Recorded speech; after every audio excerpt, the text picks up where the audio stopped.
자, 일요일인 오늘도요, 국회 본회의가 열렸습니다. 민주당 주도로 노란봉투법이 통과가 됐습니다. 정계에서는 이 반기업법이란 우려가 쏟아지고 있지만 강행 처리가 됐죠. 정청래 대표는 그런데 역사적으로 큰 일을 했다면서 자평을 했습니다. 직접 한번 들어보시죠. 진작에 통과시킨 법이었는데 윤석열 거부권 행사로 노동계의 염원이 미뤄졌었는데 오늘 우리가 달성했다. 역사적으로 큰 일을 했다. 이렇게 생각을 합니다. 의원님 여러분들이 자랑스럽습니다. 자, 정재계에서는 즉각 유감 성명을 통해서 기업의 목소리를 담을 수 있는 이 보완 입법이라도 마련해달라 이렇게 호소를 하고 있지만 정부가 유예 기간 동안에 노사 의견을 수렴하는 이 전담 TF를 구성하겠다는 계획인데 정재계 반발. 이게 좀 가라앉을 수 있을지 양태종 부위원장께서는 어떻게 보세요? 그 노란봉투법에 대해서 우려가 많은 것은 잘 알고 있습니다. 네. 다만 노란봉투법의 실질적인 개정안 내용을 뜯어보면 생각보다 이렇게 걱정스러운 면이 있지도 않을 뿐더러 실제 지금 대법원 판례 등을 통해서 인정되고 있는 부분을 더 명확히 한 것으로 보입니다.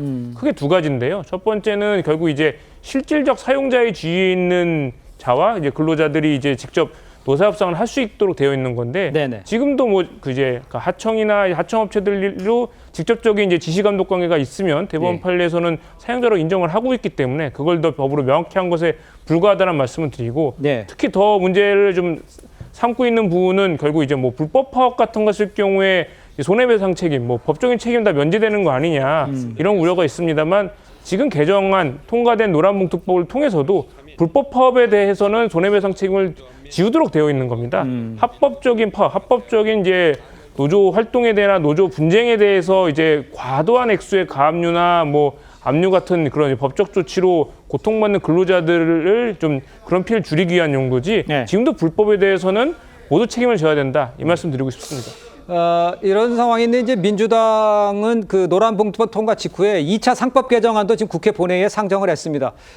국민의힘에서 저지하기 위해서 필리버스터를 진행 중이긴 합니다만 똑같습니다. 뭐 하다가 이제 또 마무리되고 통과시키고 이런 식이잖아요. 국회 문턱을 이것도 곧 넘을 것 같은데 글쎄 국민의힘의 입장에서는 그 부위원장께서 보시기에는 뭐 똑같은 일 반복하고 좀 힘든 상황일 것 같아요. 힘이 없죠. 사실 원내에서는 민주당이 그 수기 과정을 거치지 않는다고 작정을 하게 되면 저희가 저희 의사를 관철시킬 수 있는 수단이 없고요.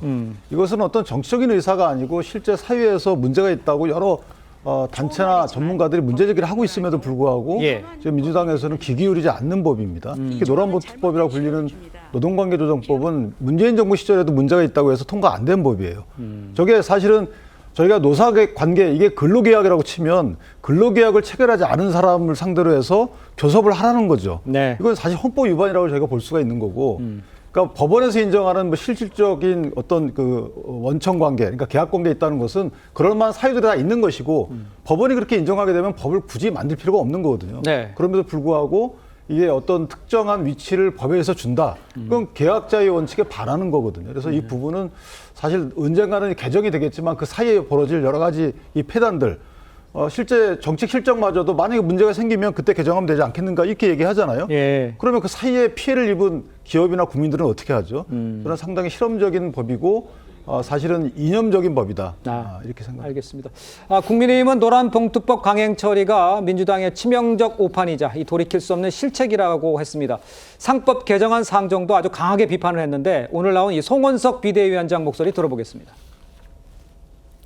오늘 오전에 노란봉투법이 본회의를 통과했습니다만은 더불어민주당이 기어이 불법 파업 조장법, 더 센 상법 등 경제내란법 강행 처리를 이어가고 있습니다. 이 법안들이 모두 처리가 된다면 우리 기업들은 1년 365일 내내 노사교섭과 소송 대응에 휘말리게 됩니다. 기업 경영을 사실상 못하게 하는 것과 다름없습니다. 김용범 대통령실 정책실장은 우려하는 상황이 오면 그때 가서 법을 다시 개정하면 된다라고 얘기했습니다. 너무나 무책임한 발언입니다. 마치 대한민국 국가 경제를 한 마리의 실험용 쥐점으로 인식하는 것 같습니다.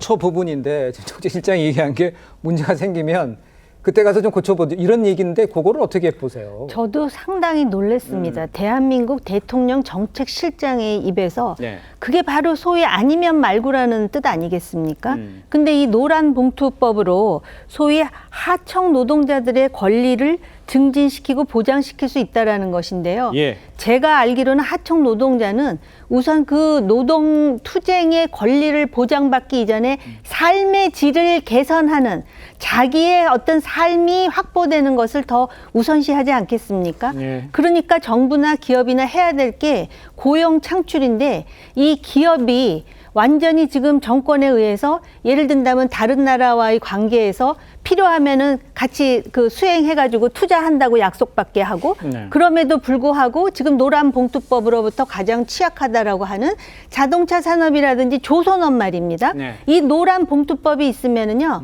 한미 간에 무슨 협조 조선 관련해서 협조를 한다 그러는데 경영상의 결정도 쟁의의 소재가 될 수가 있습니다. 노란봉투법에 의거하면 그리고 글로벌 기준에 이게 맞다고 대통령은 공언했지만은 다른 나라에서는 작업장 내에서 파업을 한다거나 아니면은 극단적인 투쟁을 해갖고 아예 작업 자체를 막는 그런 경우가 없는 것으로 제가 알고 있습니다. 그냥 네네. 그런 부분에 대한 수정을 한 다음에 그 다음에 하청업자의 권리를 어떻게 그러면 갱신하고 보장해 줄 것인가를 실용적으로 해야지. 지금 국민의힘이 무조건 다 민주당 정부가 하는 걸 반대하는 거 아닙니다. 아, 예. 예를 든다면 일본과의 합의 존중하겠다고 한 이재명 대통령의 그런 입장에 대해서는 예. 칭찬하겠다고 하지 않습니까? 아. 그런 차원에서 노란봉투법이 됐던 예. 뭐 중대재해처벌법도 그렇습니다. 그러면은 코레일에서 사고 나면은 대통령이 그러면은 직을 걸어야 되느냐라는 우스갯소리가 네. 지금 나오는 상황 아닙니까? 예. 그 정치와 정책을 마치도 추석 전에 그냥